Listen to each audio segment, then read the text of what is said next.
Welcome back. Now we answer questions we receive from you, our viewers. If you have a question, visit our website, QuranSpeaks.com. Dr. Shabir, this is a question from a person saying, I have doubts about Islam. There are many questions roaming about in my mind, and I'm not sure if there are answers to them or how to find those answers. What advice do you give? Well, the first advice I would say is that, I would say, look, it's normal to have doubts. So don't get too worried about it. Okay, oh my God, I have all of these doubts. Am I a good Muslim? Mm-hmm. No, it doesn't mean you're a bad Muslim. It means that it's natural. You're thinking and you're a human being. Yeah, exactly, right? You're a human being. The second thing I'd like to say is that once you have the doubts, though it's not your fault that you have the doubts, now it's your responsibility to gain the knowledge to remove your doubts. So Imam al-Ghazali, rahimahullah, in his book, may God have, rahimahullah means may God have mercy on him. Yes. It's an honorific that we mention as we mention the names of our savants. So in his book, Ihya Ulumuddin, which means revival of the religious sciences, he says that, there's a certain degree of knowledge that is what he calls fard kifaya, which means a sufficient type of obligation. I have to explain that. If it's a type of knowledge which has to be present in the community.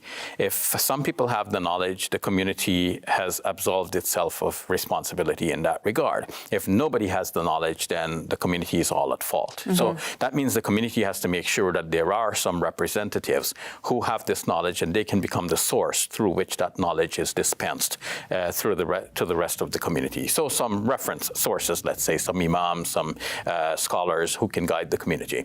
But not everybody is going to attain that level of knowledge, obviously, because people are specialists in various fields. But then there are certain aspects of knowledge which each individual is responsible to have. So, for example, we have to pray. So if you have to do an obligation, it is also necessary for you to learn how to do it properly. Mm-hmm. So that becomes what is called fard ayn. The knowledge of that becomes a responsibility on each individual. They have to know how to do their prayers on their own. So he says now, and this is the point of this whole explanation, that when it comes to doubts, if you have a doubt about your faith, then it becomes your personal obligation to seek the knowledge that will remove that doubt. Mm-hmm. So, of course, that obligation might be fulfilled by consulting somebody who has already studied the issue. And, of course, in this vein, we, prize the fact that, and we feel honored that the questioner has turned a question to us. Here's my problem. What if a person asks and doesn't find a sufficient answer, and then asks again and still doesn't find a good answer? Because even people who are very, very knowledgeable sometimes don't know the answers to things, right? Yes. And here I would stress again the communal responsibility. It's necessary for the community to step forward and make sure that all of these areas of doubt are being clarified so that people will find the answer. Mm-hmm. And we should have, hotlines and so on, resources that people can turn to and say, hey, I have this problem, I have this question in my mind, how can I remove this doubt?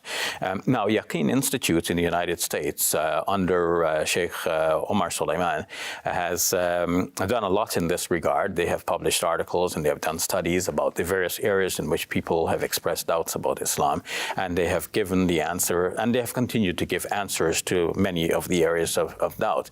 We, in our own way, have tried on this television program to deal with some of the areas that people tend to ask about a lot.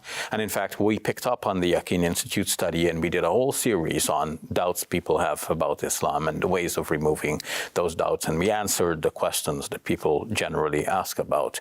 But at the end of the day, let's say the individual feels a little bit frustrated. I'm turning around everywhere. I'm not, finding the answers to these questions.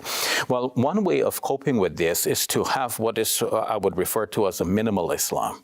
Don't think that you have to embrace all of these different aspects of Islam, especially the things which are doubtful to you. Mm-hmm. Come back to the minimal things. Minimal thing is like what is expressed in our basic formulae of faith. When Muslims has been taught from childhood, for example, to say something like, I believe in Allah and His angels and His books and His prophets and in the last day, mm-hmm. and in God's control of all affairs and in resurrection after after death.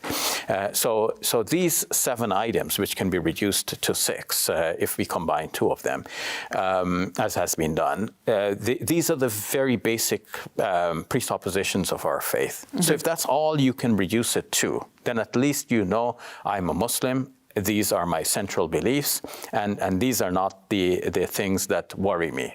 Does that make you a basic Muslim, or could you be a good Muslim in that circumstance? Well, you can be a good Muslim too by maintaining the various basic practices of Islam. For example, praying, fasting, giving charity, performing the Hajj when this is possible. Right now with COVID-19, this is a challenge. Mm-hmm. But when the season opens up, and once in a lifetime to perform the pilgrimage. So these are referred to as the pillars of Islam. So sometimes it comes down to just doing these minimal things and not worrying about the other peripheral issues. Thank you for that, Dr. Shabir. You're welcome. And of course, finally, we should say, don't be satisfied with always being the minimal, but continue to learn and to grow. Mm-hmm. Thank you for that reassurance and that advice. Thank you. You're welcome.